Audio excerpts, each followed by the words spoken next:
Tieši startā uzvarētāja liktenis izšķīrās arī vientila piedziņas ieskaitē ar 1,6 litru motoriem.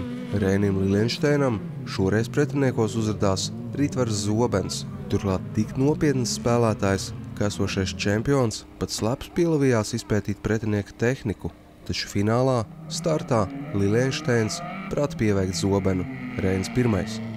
Pēc tam, protams, arī bija iespējas apdzīt trasē, bet tas bija ļoti sarežģīts.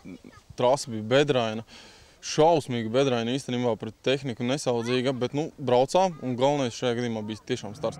Zobens ilgi presingoja Lilienšteinu, taču vietas sadalījums nemainījās. Ritvars ir nebēdā. Amortizātori vispār nebija. Ne priekšā, ne pakaļā. Viens nolūza vienā braucienā.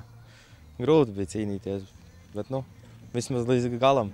Cīņa par pēdējo vietu uz pjedestāla bija tikpat interesanta. Vispirms to ieņēma Andris Kļava, taču viņam ieķīlēja valkošie riteņi. Tad pa bedrēm lēkājot, 3. vietā nonāca Marks Dainis, taču arī viņš to pazaudēja. Pēdējos metros šo pozīciju Dainim atņēma Kaspars Silnieks.